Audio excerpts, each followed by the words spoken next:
சமாதானத்தை பத்தி ஆண்டவர் நிறைய பேசியிருக்கிறார் இந்த இதுல.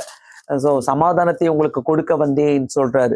5வது அதிகாரம் 9வது வசனத்துல, சமாதானம் பண்ணுகிறவர்கள் பாக்கியவான்கள், அவர்கள் தேவனுடைய புத்திரர் எனப்படுவார்கள். ஒரே வார்த்தையில ஆண்டவர் முடிச்சிட்டாரு, சமாதானம் பண்ணுகிறவர்கள் பாக்கியவான்கள். இன்னைக்கு அன்பும் சமாதானமும் பாத்தீங்கன்னாக்கா ரொம்ப ஒரு முக்கியமான காரியம் இந்த உலகத்துல. சமாதானத்துக்காக இந்த உலகம் தேடிக்கிட்டு ஓடுது. இதெல்லாம் பாத்தீங்கன்னா அப்படியே தேடிக்கிட்டு ஓடுவாங்க, அந்த அன்புக்காகவும் சமாதானத்துக்காகவும். இப்படிப்பட்ட சமாதானம் வேணும். சமாதானத்தை காசு கொடுத்து வாங்கவே முடியாது. முதலாவது, எந்த இடத்துலயும் சமாதானத்தை நீங்க காசு கொடுத்து வாங்குறீங்கன்னாக்கா அது அந்த நேரத்துக்கு மட்டும்தான், அந்த நேரத்துக்கு மட்டும்தான் அந்த சமாதானம். ஒரு 3 ஹவர் சினிமால போயிட்டு அப்பாடா நான் சந்தோஷமா உட்காந்துட்டு வரேன் அப்படின்னு போறீங்கன்னாக்கா அந்த 3 ஹவருக்கு தான் உங்களுக்கு அந்த சமாதானம். அது கூட என்ன ஒரு தெளிவான சமாதானம் கிடையாது. ஒருவேளை உங்களுக்கு பிடிச்ச நபர்கிட்ட நீங்க பேசுறீங்க அப்படின்னாக்கா அதுவும் சும்மா கொஞ்ச நேரத்துக்கு தான் அந்த சமாதானம் கிடைக்கும். இங்க சமாதானம் பண்ணுகிறவர்கள் பாக்கியவான்கள் அண்டு வேதம் சொல்லுகிறது. அதே மாதிரி சங்கீதம் 122 122 யாருன்னா எடுத்தீங்கன்னா கூட நீங்க வாசிக்கலாம்.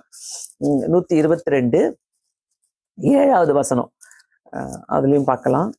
122:7 உள்ளே சமாதானமும் உன் அரண்மனைக்குள்ளே சுகமும் இருப்பதாக. ஆண்டவர் இதை விரும்பி உன் அலங்கத்திற்குள்ளே சமாதானமும் உன் அரண்மனைக்குள்ளே சுகமும் இருப்பதாக. எங்க சமாதானம் இருக்குதோ அந்த இடத்துல சுகமும் இருக்கும். அந்த சமாதானம் ஒருத்தர்கிட்ட தாங்க இருக்குது. ஒருத்தர் கெடுத்து கொள்வதும் அவங்களாலதான், அந்த சமாதானத்தை பாதுகாக்கிறதும் ஒருவராலதான். சமாதானம் பண்ணுகிறவர்கள் பாக்கியவான்கள். சமாதானம் இருக்கிற இடத்துல பொறாமையோ வீண் பேச்சோ எதுவுமே இருக்காது. சமாதானத்தோடு போயிடுவாங்க. சில நேரத்துல அந்த சமாதானங்கள் எப்படி நம்ம காத்துக்கொள்கிறோம்? ஒரு மனுஷனுக்கு என்ன தேவை இந்த உலகத்துல? சமாதானம் இருக்குதா? சமாதானமான திருமண வாழ்க்கை இருக்குதா? சமாதானமான வாழ்க்கை இருக்குதா? சமாதானமான வேலை இருக்குதா? உங்க வேலையில சமாதானம் இருக்குதா? நீங்க செய்யற படிப்புல சமாதானம் இருக்குதா? உங்க குடும்பத்துக்குள்ள சமாதானம் இருக்குதா? நீங்க எடுத்து செய்யற காரியங்கள்ல சமாதானம் இருக்குதா? இதை நம்ம ஏன் யோசிக்க மாட்டோம்? ஆண்டவர் சொல்றாருல, உங்களுக்கு சமாதானத்தை தான் நான் கொடுக்க வந்தேன், வேற எதையும் கிடையாது. லூக்கா 14வது அதிகாரத்துல ரொம்ப அழகா இருக்கும். லூக்கா 14வது அதிகாரத்துல உங்கள் இருதயம் கலங்காது இருப்பதாக தேவனிடத்தில் விசுவாசமாயிருங்கள், என்னிடத்துல விசுவாசமாயிருங்கள் என்று சொல்லி ரொம்ப ஒரு அழகான வசனம். அந்த அதாவது உங்கள் இருதயம் கலங்காது இருப்பதாக. அந்த சமாதானம் இல்லாத இடத்துலதான் இந்த இருதயங்கள் கலங்கி போய் கிடக்கும். இருதயங்கள் கலங்கும். சமாதானம் இல்லாத இடத்துலதான் ஒரு நாள் சமாதானத்தை எழுந்துட்டா எப்படி இருக்கும்? யோசித்து பாருங்களேன். வீட்டுக்குள்ள ஒரு சண்டை வந்துட்டா எப்படி இருக்கும்? சமாதானத்தை எழுந்துட்டா. இல்ல எங்கேயோ போயிட்டு ஏதோ ஒரு நடக்குது, சமாதானம் இல்லைன்னா எப்படி இருக்கும்? சமாதானம் ரொம்ப முக்கியம். அதாவது தேவனோடு கூட வைத்திருக்கிற சமாதானம். தேவனோடு நம்ம சமாதானமா இருக்கிறோம்னாக்கா எல்லாமே சமாதானமா இருக்கும். தேவனோடு எப்படி சமாதானமா இருக்க முடியும்? நம்ம செய்யற காரியங்கள் எல்லாம் சரியா இருக்குதுனாக்கா தேவனோடு கூட நம்ம சமாதானமா இருக்க முடியும்.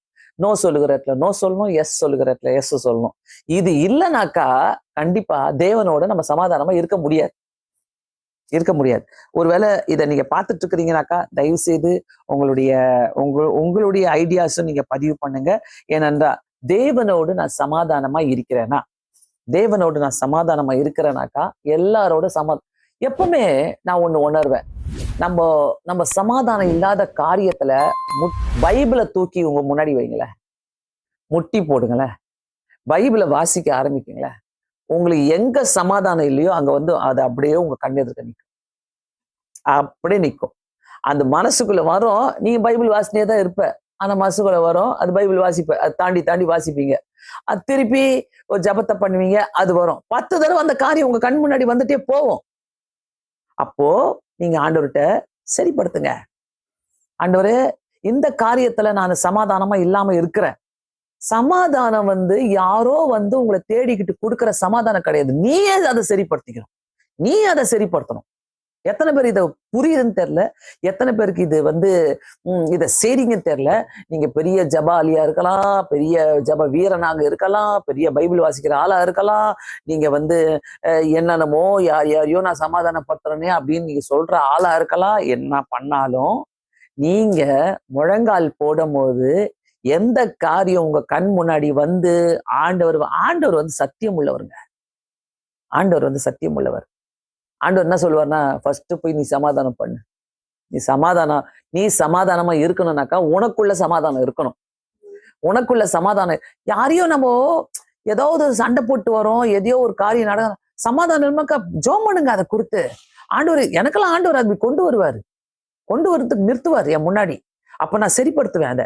ஆண்டவரே எஸ், இதுல காட்டுங்க. இன்னைக்கு எடுக்கிற வசனங்களே பாத்தீங்கன்னா, நியாயம் விசாரிக்கிறவர், நீதிபதியா இருக்கிறவர், அன்பை கொடுக்கிறவர், அன்புக்கு இருமாப்பு இல்லை, அன்பு பொறாமப்படாதுன்னு பார்த்தோம்.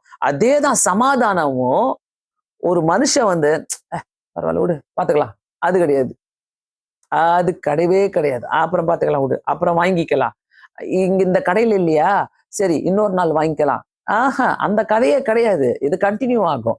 நீ சரியான சமாதானத்தை உனக்குள்ள நீ வைத்துக் கொள்ளவில்லை என்றால், சரியான சமாதானத்தை உனக்குள்ள அனுபவிக்கவில்லை என்றால், இது வந்துகிட்டே இருக்கும். நீங்க ஆண்டவரோடு கூட சரியான தொடர்பு வைக்க முடியாது. தேவனோடு நம்ம தொடர்பு வைத்துக் கொள்ளணும்னாக்கா எனக்குள்ள இந்த சமாதானங்கள்லாம் இருக்கணும். எனக்குள்ள இந்த சமாதானம் இருந்தாதான் நான் தேவனோடு கூட நான் தொடர்பு வைத்துக் கொள்ள. முட்டி போட்டாலே ஆண்டவர் நம்ம ஜெபத்தை கேட்டுருவாரா?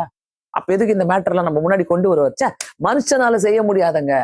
மனுஷன் சுவிட்ச் ஆன் பண்ணி ஸ்கிரீனை போட்டாதான் அந்த படத்தை நீங்க பார்க்க முடியும். கர்த்தர் அப்படி கிடையாது. நீ முட்டி போடு, நீ ஒழுங்க, நீ பைபிளை திறந்து உட்காருங்களேன். சும்மா 23ஆம் சங்கீதத்தை வாசிங்க. கர்த்தர் என் மேய்ப்பராய் ஆரம்பிக்கிறதுக்குள்ள கர்த்தர் சுவிட்ச் ஆன் பண்ணிட்டு நீ பாரு உனக்கு சமாதானம் இல்லை பாரு காட்டிடுவாரு. ஆண்டவர் அப்படி. எத்தனை பேர் நீங்க உணர்றீங்கன்னு தெரியல. நீங்க உணர்றீங்கன்னாக்கா மனம் திரும்புங்க. இப்ப இன்னைக்கு அதை ஒப்பு கொடுங்க ஆண்டவர்கிட்ட. தயவு செய்து சமாதானம் இல்லையா, ஆண்டவர்கிட்ட ஒப்பு கொடுங்க. நான் பெரிய ஆளு, சின்ன ஆளு, நான் இப்படிப்பட்ட ஆளு, அதெல்லாம் தேவையில்லை. ஆனா உங்களுக்கு சமாதானம் இல்லைனாக்கா ஃபர்ஸ்ட் அத நல்லா நீங்க உட்காந்து யோசித்து ஜோம் பண்ணிட்டு தைரியத்தை கேளுங்க ஆண்டவர்கிட்ட. ஆண்டவரே எனக்கு தைரியம் வேணும், நான் சமாதானத்துக்குள்ள இருக்கணும் ஆண்டவரே சொல்லிட்டு உங்களுக்கு தைரியத்தை கேளுங்க. அந்த தைரியத்தை கர்த்தர் தருவார். கர்த்தர் அதை வழி நடத்துவாரு.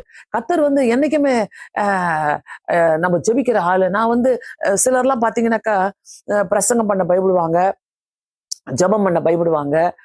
ஏன்னாக்கா இதுலலாம் சரி இருக்க மாட்டாங்க.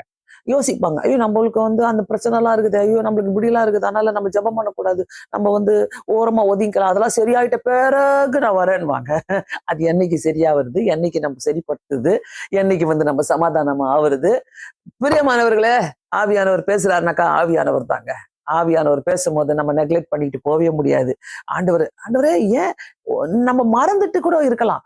ஐயோ அது என்னைக்கோ முடிஞ்சு போச்ச, ஆண்டவர் ஞாபகப்படுத்திட்டே இருப்பார். ஆண்டவருக்கு சொல்லவே வேண்டாம். ஸ்விட்சை போட்டு பிளக்கை போட்டு ஆன் பண்ணி ஸ்கிரீன்ல பாரு அப்படின்ற மாதிரி நம்ம கண் முன்னாடி பைபிள் எடுத்தவொன்னே கொண்டு வந்துடுவாரு. நீ ஏன் அவங்க கூட இப்படி பேசுன, நீ ஏன் அவங்க கூட இப்படி இருந்த, நீ ஏன் அவங்க கூட இப்படி சண்டை போட்ட, நீ ஏன் அவங்கள பத்தி உன் மனசுல இப்படி நினைச்ச, இதெல்லாம் கர்த்தர் கொண்டு வருவாரா இல்லையா? ஆம் சொல்றவங்க ஆம் போடுங்க. ஆமா இதெல்லாம் நடக்குது, ஆமா. அதனால கர்த்தர் உணர்த்துற காரியங்களை விட்டு கொடுங்க. கர்த்தர் உணர்த்துற காரியங்களை மன்னிங்க. கர்த்தர் உணர்த்துற காரியங்களை ஆண்டவரே நான் சமாதானம் பண்ணி கொள்ளுவேன்னு சொல்லுங்க. எனக்கு சும்மா நான் அப்படியே வசனத்தை சொல்லி சொல்லி சொல்லி சொல்லி சொல்லி பிரசங்கம் பண்ணிட்டு பிடிக்காது. நான் பிராக்டிக்கலா போற ஆளு. எனக்கு ப்ராக்டிக்கல் இஷ்யூஸ் நான் பேசிதான் ஆகணும். ஸோ சும்மா நான் பைபிள் எடுத்து படிச்சிடுவேன், நான் 10 பாட்டை கேட்டா நல்லா ஆயிடுவேன், எனக்கு சமாதானம் வந்துடும், நான் முட்டி போட்டா நான் அந்த கோயில் அந்த சர்ச்சுக்கு போயிட்டேனாக்கா எனக்கு சரியாயிடும், சர்ச்சில் போயிட்டு உட்காந்துட்டு வந்தேன்னா எனக்கு சமாதானம் வந்துடும், எனக்கு அவங்க கிட்ட போய் இப்போ ஜெபம் பண்ணிக்கிட்டு வந்தா சமாதானம் இல்லை. சமாதானம்ன்றது யுவர் பர்சனல் பேங்க், உங்களுடைய பர்சனல் பேங்க். அது அந்த சமாதானத்தை நான் எப்படி காத்துக்கொள்றேன்? ஒருத்தர் கூட நான் சரியில்லைனாக்கா அந்த சமாதானம் எனக்குள்ள இருக்காது. அந்த சமாதானம் எனக்குள்ள இல்லைனாக்கா நான் ஜெபம் பண்ணணும், ஆண்டவரே ஏசப்பா நீங்க பேசுங்க, நீங்க அற்புதங்களை செய்கிற தேவன், நீர் அதிசயங்களை செய்கிற தேவன் என்று நம்ம ஒப்பு கொடுத்து ஜெபிக்கும் போது கர்த்தர் நமக்கு நல்ல அயர்ந்த நித்திரையை தருகிறவர், நம்மள வழி நடத்துகிறவர். சமாதானம் இருக்கும் போது நல்லா தூங்கலாம், நல்லா எழுந்திரிப்போம், நல்ல வேலையை செய்வோம், நல்ல பிரசங்கம் பண்ணுவோம், நல்ல ஆண்டவர் எடுத்து உபயோகப்படுத்திட்டு தான் இருப்பார். புரியுதா? சோ சமாதானம் ரொம்ப முக்கியம். அதே மாதிரி கிறிஸ்துவின் அன்பை உள்ளத்துல அனுபவிக்கணும். பிலிப்பியர் 4வது அதிகாரம் 7வது வசனம் எடுத்தவங்க நீங்க வாசிக்கலாம். பிலிப்பியர், ஆமென். உண்மையான சமாதானம் வேணுமா? காசை கொடுத்தாலும் வாங்க முடியாது. அதனால நீங்க இந்த உண்மையான சமாதானத்தை நான் எப்படி அனுபவிக்க முடியும்? பிலிப்பியர் 4வது அதிகாரம் 7வது வசனத்துல, அப்போது எல்லா புத்திக்கும் மேலான தெய்வ சமாதானம் உங்கள் இருதயங்களையும் உங்கள் சிந்தைகளையும் கிறிஸ்து இயேசுக்குள்ளாக காத்துக்கொள்ளும். ஆமென். சமாதானத்தை பத்தி நான் நிறைய பேசலாம். நான் சும்மா அந்த மாதிரி ஒரு சமாதானத்தை, ஆண்டவர் சமாதானம் கொடுத்துருவாரு, ஆண்டவரை தேடுங்க, ஆண்டவரை புடிச்சிக்கங்க, ஆண்டவரை ஜெபம் பண்ணுங்க, அந்த மாதிரி சமாதானத்தை நான் கொடுக்க வரல. I want to go into details. ஏன் எனக்கு சமாதானம் இல்லை? ஏன் எந்த இடத்துல நான் கெடுத்துக்கிட்டேன்? எந்த இடத்துல நான் இன்னும் மாறாம இருக்கிறேன்? எந்த இடத்துல எனக்குள்ள அந்த சமாதானம் இல்லாம இருக்குது? ஏன் இல்லை? நான் ஏன் என்ன இப்படி மாத்திக்கிட்டேன்? அப்படின்ற கேட்கிற கேள்விகளுக்கு தான் இங்க நான் பேசணும்னு விரும்புறேன். சோ பிலிப்பியர் 4வது அதிகாரம் 7வது வசனம், அப்போது எல்லா புத்திக்கும் மேலான தெய்வ சமாதானம். எல்லா புத்தியோட நீ குட்டுது, உனக்கு நல்லா இருக்குதா? நீ எல்லா புத்தியும் நல்லா இருக்குதா? ஓகே, நான் இப்படி, நான் அப்படி, நான் எல்லாத்தையும் செய்வேன். ஆனா எல்லாவற்றுக்கும் மேலானது தெய்வ சமாதானம். வேதம் சொல்லுது பாருங்க, புத்திக்கு மேலான, அப்போது எல்லா புத்திக்கும் மேலான தெய்வ சமாதானம். அந்த தெய்வ சமாதானத்தை அனுபவிக்கிறது நான் சொல்லுவேன், அது ஒரு பொக்கிஷம், அது ஒரு ட்ரெஷர். நம்ம பண்ணி வச்சிருக்கிற ஆண்டவர் கொடுக்குற ஒரு பெரிய பொக்கிஷமா நான் பார்ப்பேன் அது எப்பவுமே. அந்த தெய்வ சமாதானம், ஐயோ, நானும் என்னுடைய ஹஸ்பண்டும் அடிக்கடி நாங்க பேசுற ஒரு காரியம், ஐயோ ஆண்டவருப்பா எவ்வளவு தெளிவா நம்மளை வச்சிருக்கிறாரு, எவ்வளவு தெளிவா நம்மளுக்கு எல்லாத்தையும் செஞ்சுட்டு இருக்கிறாரு. தெய்வ சமாதானம் நம்மளை ஆளுகை செய்யணும். தெய்வ சமாதானம் நம்ம கூட இருக்கணும். எத்தனை பேர் இதை வெல்கம் பண்றீங்க? உண்மையாக அந்த தெய்வ சமாதானம் என்ன ஆளுகை செய்யணும். வீட்டுக்குள்ள ஒரு சமாதானம் இருக்கணும். அது வீட்டுக்குள்ள இருக்குதோ இல்லையோ, உன் மனசுக்குள்ள இருக்குதா? உன் மனசுக்குள்ள தெய்வ சமாதானம் இல்லைனாக்கா, எல்லா புத்திக்கும் மேலான தெய்வ சமாதானம், எல்லா புத்திக்கும் மேலானது. எதுல வேணா நீ எக்ஸலண்டா இருக்கலாம், ஆனா தெய்வ சமாதானம் உன்னை ஆளுகை செய்தா? தெய்வ சமாதானம் உனக்குள்ள இருக்குதா? அந்த தெய்வ சமாதானம் உங்களுக்குள்ள இருக்குதுனாக்கா, ஆல்வேஸ் பிரைஸ் தி லார்ட். ஆண்டவரே, அந்த தெய்வ சமாதானம் எனக்கு இருக்கட்டும். ஜீசஸ் மீனிங் என்னது? ஓகே, தெய்வ சமாதானம். ஓகே, நம்ம தொடர்ந்து பார்ப்போம். உங்கள் இருதயங்களையும் உங்கள் சிந்தனைகளையும் இயேசு கிறிஸ்துக்குள்ளாக காத்துக்கொள்ளும். உங்க சிந்தனை, 2 வார்த்தை சொல்றாரு பாருங்க, உங்க சிந்தனை, உங்கள் இருதயங்களை. இருதயமும் சிந்தனையும் ரெண்டும் ஒண்ணு. இருதயம், சிந்தனை, இந்த ரெண்டும் ஒத்து போனோம். என் இருதயத்துல எது தோணுதோ அதான் என் சிந்தனை, என் சிந்தனையில எது தோணுதோ அது என் இருதயத்துக்கு போகும். சோ இந்த இருதயத்தையும் என்னுடைய சிந்தனைகளையும் ஆட்கொள்வது தெய்வ சமாதானமா இருக்கணும். நிறைய பேருக்கு, ஜெபிக்காதவங்களுக்கு, ஆண்டவரை பற்றி தெரியாதவங்களுக்கு தெய்வ சமாதானத்தை பத்தி புரியாது. ஆனா நான் எப்பவுமே ஆண்டுடைய பிள்ளைகளை நான் அநேக நேரத்துல அப்படியே அட்மயர் பண்ணுவேன். அவங்க முகத்தை பார்த்தாலே ஒரு பிரகாசம், அவங்க முகத்தை பார்த்தாலே தெய்வீக சமாதானம், அவங்க முகத்தை பார்த்தாலே ஒரு தெய்வீக அன்பு. இதெல்லாம் பார்க்கும்போது அவங்க தேவனோடு கூட வச்சிருக்கிற உறவு அதுதான் காட்டும். அவங்களும் தேவனுக்கும் நடுவுல இருக்கிற உறவு அவங்க சிந்தனைகளையும் அவங்களோட இருதயங்களையும் ஆட்கொள்ளும். அது ஆட்கொள்ளும். அவங்களுக்கு நடுவுல, ஆண்டவருக்கு நடுவுல இருக்கிற அந்த தெய்வ சமாதானம் இருக்குது பார்த்தீங்களா? ஆண்டவர் எல்லாத்தையும் ஆண்டவர்கிட்ட கொண்டு போவாங்க. ஒரு காரியத்தையும் ஆண்டவர்கிட்ட கொண்டு போவாங்க. ஆண்டவர்கிட்ட கொண்டு போய் டீல் பண்ணுவாங்க, ஆண்டவர்கிட்ட கொண்டு போய் பேசுவாங்க, ஆண்டவர்கிட்ட கொண்டு போய் எல்லாத்தையும் சொல்லுவாங்க. எனக்கு ரொம்ப பிடிக்கும், ரொம்ப பிடிக்கும். ஏன்னா என் லைஃப்ல நான் அதை ஃபாலோ பண்ணியிருக்கிறேன். என் லைஃப்ல நான் அதை செய்யும் போது அப்படியே நான் அந்த ப்ரேயர் பண்ணிட்டு ரூமை விட்டு வெளியில வரும்போதே தெய்வீக சமாதானத்தோடு வெளில வரும். எதுவுமே காதுக்கே போகாத மாதிரி இருக்கும். இந்த தெய்வீக சமாதானம் உங்களை ஆட்கொள்ளும் போது உங்க சிந்தனையிலையோ, உங்க இருதயத்திலேயோ, உங்க மனசுலயோ எவ்வளோ பெரிய இடி போடுற மாதிரி ஒரு விஷயத்த கொண்டு வந்து போட்டா கூட சத்தம் கேட்காத மாதிரி இருப்பீங்க. சத்தமே கேட்காத மாதிரி இருப்பீங்க. அந்த தெய்வ சமாதானம், தெய்வீக சமாதானம் ரொம்ப முக்கியம். ஸோ உள்ளத்துல ஆட்கொள்ள கடவுதுன்றாரு. ஒருத்தருமே யோசிங்க. ஒருவேளை ஆன்லைன்ல பார்த்து கொண்டிருக்கிற ஒருத்தருமே யோசிங்க. எத்தனை பேருக்குள்ள இந்த சமாதானம் எனக்குள்ள இருக்குது? வீட்டுக்குள்ள இன்னைக்கு அப்பா புருஷன் பொண்டாட்டிக்குள்ள சண்டை, பிள்ளைங்க பேரண்ட்ஸ்குள்ள சண்டை, இதெல்லாம் நடந்துகிட்டே இருக்கும். அதுல ஒரு தெய்வீக சமாதானமே இருக்காது. காசு நிறைய ஆண்டவர் காசை கொடுத்தா கூட அதை வச்சு என்ஜாய் பண்றதுக்கோ, அதை வச்சு ஆண்டவரே இவ்வளவு கொடுத்துருக்குறீங்களே எனக்கு சொல்றதுக்கோ, என்னைக்குமே சொல்றேன். ஒருவேளை நீங்க வயசுல சின்னவங்களா இருக்கலாம், வாலிப பிள்ளைகளா இருக்கலாம், பெரியவங்களா இருக்கலாம், திருமணமானவர்களா இருக்கலாம், யாரா இருந்தாலும் உங்களுக்குள்ள இருக்கிற அந்த தெய்வ சமாதானத்தை நீங்க காத்துக்கொள்றீங்கன்னாக்கா, நீங்க அந்த தெய்வ அந்த சமாதானத்துக்காக காசை செலவு பண்ணணும்னு அவசியமே இல்லை.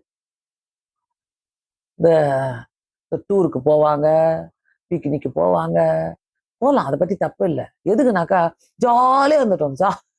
அந்த ஜாலி கொஞ்ச நாளைக்கு தான் இருக்கும், கொஞ்ச நேரத்துக்கு தான், அந்த காசு இருக்கிற வரைக்கும் தான். அதுக்கப்புறம் வீட்டுக்கு வந்து 5 போன கருவாடு மாதிரி அப்படியே சுருண்டுக்குன்னு உட்காந்துட்டு இருப்பாங்க, சுருண்டுக்கிட்டு உட்காந்துட்டு இருப்பாங்க.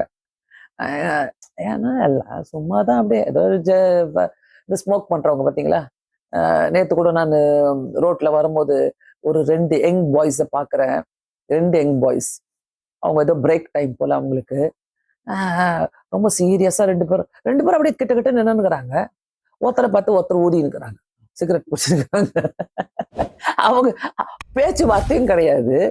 2 பேரும் ரொம்ப சீரியஸா யோசனையில புசு புசு புசு புசுன்னு ஊதினுக்கிறாங்க. அவங்களுக்கு அவங்க பேரண்ட்ஸுக்கு தெரியாது.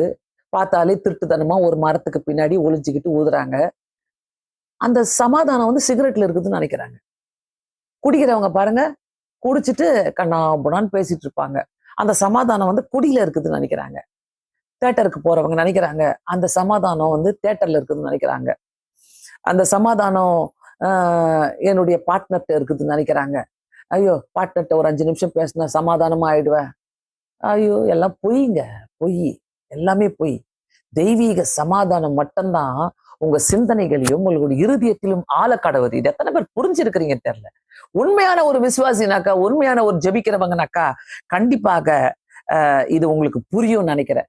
அந்த தெய்வீக சமாதானத்தை நான் எப்படி பெற்றுக்கொள்ள? உலகத்துல ஊரேங்க எங்கெங்கேயோ என்னென்னமோ நடந்திருக்குங்க. உங்க தெருவுல நீங்க மட்டும் சமாதானமா இருப்பீங்க. அதான் கர்த்தர், அதான் தெய்வீக சமாதானம். என்னென்னமோ நடக்கும், எப்படி நடக்கும், என்னென்ன சூழ்நிலைகளும் நடக்கும். அந்த அமைதியோடு நம்ம கடந்து செல்லும் போது அந்த தெய்வீக சமாதானத்தை ஒவ்வொருத்தருடைய வாழ்க்கையில அனுபவிக்கணும். நான் தான் சொன்னேன், அன்பு வந்து சம்திங் அப்படியே ஸ்ப்ரெட் ஆகும். என்ன சமாதானம் வந்து உனக்குள்ள இருக்கிற பொக்கிஷம். அதை நீங்க எப்படி காப்பாத்திக்கிறீங்கன்றது வெரி இம்பார்ட்டன்ட், வெரி இம்பார்ட்டன்ட். அதை நீங்க எப்படி காப்பாற்றிக் கொள்றீங்க? தெய்வீக சமாதானமும் உலகத்தின் சமாதானமும் தெய்வீக சமாதானமும் வித்தியாசம் உள்ளது. அன்பும் சரி சமாதானமும் சரி ஒருத்தருடைய முகத்துல இருந்தே நம்ம தெரிஞ்சுக்கலாம். சமாதானமா இருக்கிறாங்க, எப்படி இருக்கிறாங்க பாரு, எவ்வளவு சந்தோஷமா இருக்கிறாங்க பாரு, அவங்களுக்குள்ள அன்பு இருக்குது, எவ்வளவு நல்லா இருக்கிறாங்க, அவங்களுக்குள்ள சமாதானம் இருக்குது. தெய்வீக சமாதானம் அவங்களை ஆளுகை செய்யும். குட்டி குட்டி சமாச்சாரத்துக்கெல்லாம் உட்காந்துக்கிட்டு நான் பெருசா யோசித்துக்கிட்டு அதையே போட்டு உருட்டிக்கிட்டு அதையே போட்டு நான் யோசித்துக்கிட்டு உட்காந்துருந்தேனாக்கா என் சமாதானத்தை நான் இழந்துருவேன். என் சமாதானம் எனக்கு இருக்காது. அட தூக்கி போடுங்க ஐயா. நான் இருந்த காலம்லாம் உண்டு ஒரு நாட்களில. ஐயோ, ஒரு காரியத்தை பத்தி உட்காந்து யோசிப்பேன், பயங்கரமா பேசுவேன், என்னடா இது இப்படி ஆயிடுச்சுன்னு. அப்படி கிடையாது இப்பெல்லாம். ஆண்டவரே, இந்த பிசாசு வந்துக்குதா, இந்த பிசாசை தூக்கி தூரம் வைக்கிறேன், அவ்வளவுதான், எனக்கு தேவையில்லை ஆண்டவரே, நீங்க பாத்துக்கங்க எஸ் சுவாமி, நீங்க என்னென்ன செய்யுங்க ஆண்டவரே, எனக்கு வேண்டியது சமாதானம் ஆண்டவரே. அந்த தெய்வீக சமாதானத்தை நான் அனுபவிக்கணும் ஆண்டவர். கேட்டு பாருங்களேன், கேட்டு பாருங்க. கர்த்தர் கண்டிப்பா நமக்கு சமாதானத்தை கண்டிப்பா கொடுக்கிற வல்லவராய் இருக்கிறார். உங்களுடைய ஜெப குறிப்புகளை நீங்க எழுதியிருக்கிறீங்க. கண்டிப்பாக உங்க குடும்பங்களில தெய்வ சமாதானம் மாளிகை செய்யட்டும். எல்லாவற்றுக்கும் மேலாக ஒண்ணு சொல்றேன், எந்த குடும்பத்துல இரவும் பகலும் குடும்ப ஜபங்கள் நடக்குதோ, எந்த வாழ்க்கையில உங்க பர்சனல் ப்ரேயர் ஆண்டவரோடு கூட செலவழிக்கிற நேரங்கள் இருக்குதோ, நீங்க எல்லாம் சமாதானத்தோடு இருப்பீங்க. உங்களை உலகத்தின் காரியங்கள் ஜெயிக்கவே முடியாது.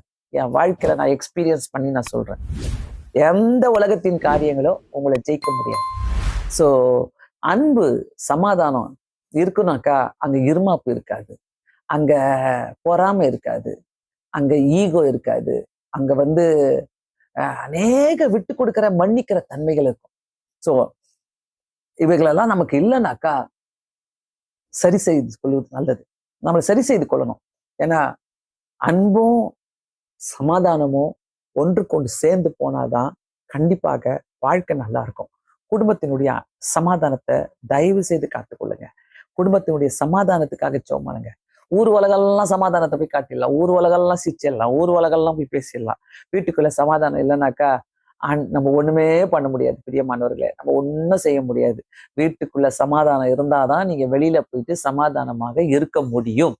சாத்தான் இருக்கிறான்ல, அவன் பொல்லாதவன். எதனா உன்னை இழுத்துட்டு கொண்டு வந்துட்டே இருப்பான், எதனா ஒண்ணு செஞ்சுக்கிட்டே இருப்பான். விடாதீங்க.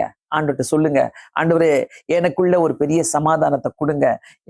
கணவன் மனைவிக்குள்ள சமாதானமா இருங்க. எப்பவுமே கணவன் மனைவின்னு வந்துட்டீங்கனாலே ஒரு சமாதானத்தை மெயின்டைன் பண்ணுங்க. அது அந்த அந்த அன்பு இருமாப்பா இருக்காது. அந்த அன்புக்கு என்னது பொறாமை இல்லைன்னு சொல்றீங்களே, இது கண்டிப்பா ஒவ்வொரு கணவன் மனைவிக்குள்ள இருக்கணும். அந்த அந்த சமாதானத்தையும் அன்பையும் காப்பாத்தி கொள்ளணும். சமாதானம் ஆல்வேஸ் ஒரு ட்ரெஷர். நமக்குள்ள இருக்கிற ஒரு பொக்கிஷம். அந்த பொக்கிஷத்தை காப்பாத்துங்க. கர்த்தர் சமாதானத்தை தான் கொடுக்க வந்திருக்கிறார். அந்த சமாதானம் இல்லைனாக்கா வேஸ்ட். கண்களை மூடி நாம் ஜெபிப்போம்.